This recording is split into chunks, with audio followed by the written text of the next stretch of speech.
mi arimatia mesa payane kapa witi tai ang bedoma matui nai me poko khona ushi de turu bawari balang mya chau sia kaung la khona ushi de so ba do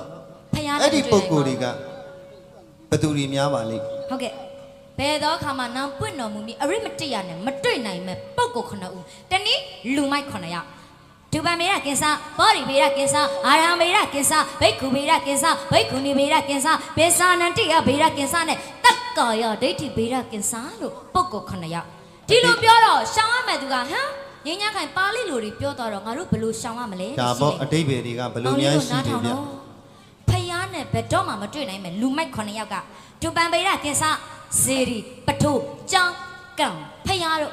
ဖြတ်စည်းသောပုဂ္ဂိုလ်ဘယ်တော့မှဖယားနဲ့မတွေ့နိုင်ဘူးကဘာဝေတိတိုင်အောင်ဘောရီဗေဒကင်္စဘောရီဗေဒကင်္စဆိုတာကကျမတို့မြတ်စွာဖယားနဲ့ဖွားဘက်ဖြစ်တဲ့ဘောတိညောင်ပင်များကိုမသိလို့ကတော့ထားလိုက်ပေါ့အခုကျမပြောလို့သိပါလျက်နဲ့တထောင်ကျော်သောဘောရီညောင်ပင်များအောင်ခုတ်ထွင်းရှင်းလင်းသောပုဂ္ဂိုလ်ဘယ်တော့မှဖယားနဲ့မတွေ့နိုင်ဘူးလေရှေ့တုန်းကစာသူရှိတာဟုတ်ကဲ့ရွှေကြောင်နှောကောင်းမလေးညောင်ညိုဖြတ်သည်တဲ့ဟုတ်တယ်ကိုမှတ်သားစရာပါကျောင်းပင်ကြီးကျောင်းကြီးတွေဘလောက်ပဲကောင်းကောင်းညောင်ပင်ပေါက်လို့တထောင်ကျော်သွားရင်ဆရာတော်တွေမဖြတ်စည်းရတော့အဲ့တော့ဘာဖြစ်သွားလဲကျောင်းကြီးဘလောက်ကောင်းကောင်းပြတ်သွားတာအဲ့ဒါကြောင့်မို့ပါကဲရှေ့ဆက်ပါဦးညီမဒုဗံမေရကင်္စဘောရီဗေဒကင်္စအာရဟံဗေဒကင်္စတဲ့သတိထားပါသမီးတို့အများသောအဖြစ်တွေ့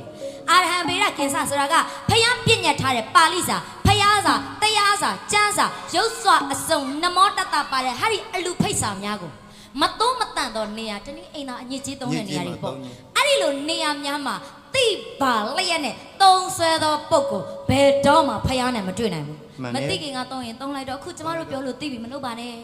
ဘိက္ခုဗေဒကင်္စတိတ်အပြစ်ကြီးတယ်ဘိက္ခုဗေဒကင်္စဒီခေတ်မှာတိတ်တွေ့ရတယ်ယဟန်တန်ကအချင်းချင်းတပားနဲ့တပားမတက်အောင်ဂုံချော်ရန်တိုက်ယဟန်သင်္ကွဲသောပုဂ္ဂိုလ်တိတ်အပြစ်ကြီးတယ်ဘယ်တော့မှဖယားနဲ့မတွေ့နိုင်ဘူးလေရှင်ဘိက္ခုနီဗေဒကင်္စဘိက္ခုနီဗေဒကင်္စဆိုတာကျမတို့ဖယားသမီးတော်တိလရှင်ယတိမှာရုပ်စွာဆုံးယောဂီဝတ်ထားတဲ့အမျိုးသမီးများကိုအဆက်တကွဲအကျိုးနဲ့ဘဝပြတ်အောင်ဖျက်ဆီးသောလူယုံမာများဘယ်တော့မှဖယားနဲ့မတွေ့နိုင်ဘူးတဲ့ပေစာနတိယဗေဒကိစ္စပေစာနတိယဗေဒကိစ္စဆိုတာကဖယားတရားတန်ခါမိပဆရာအနန္တောအနန္တ၅ပါးအားကာယကံအမှုနဲ့ကြီးကျယ်စွာပြမစော်ကမရိုင်းသောပုဂ္ဂိုလ်များဘယ်တော့ခါမှဖယားနဲ့မတွေ့နိုင်ဘူးစင်ရည်တင်တော်သူပေါ့နောက်တစ်ချက်ကအကိုကြီးတက္ကာယဒိဋ္ဌိဗေဒကိစ္စဒီခေတ်ကျမတို့ Facebook သုံးရမှာကြောက်တယ်ကိုဘာသာမဲ့နဲ့ခံယူပြီးဘာသာသာသနာကိုစော်ကားနေလိုက်ကြတာများအဲ့ဒါတွေကတနည်းပြောရရင်ဒိဋ္ဌိတွေအယူမှားနေတဲ့ပုံကိုယ်တွေသူများဘာသာကိုတော့ကျမတို့မပြောပါဘူးကျမတို့ဗုဒ္ဓဘာသာအမိခံထားတဲ့သူတွေကိုပဲပြောပြရစီမှားတော့အယူဝါဒအမားကိုစဲမြဲစွာလက်ခံကျင့်သုံးထားတဲ့ဒိဋ္ဌိလူယုံမှာများဘယ်တော့ခါမှဖယားအဆုံးမရပြီးဖယားနဲ့မတွေ့နိုင်ပါဘူးလေရှင်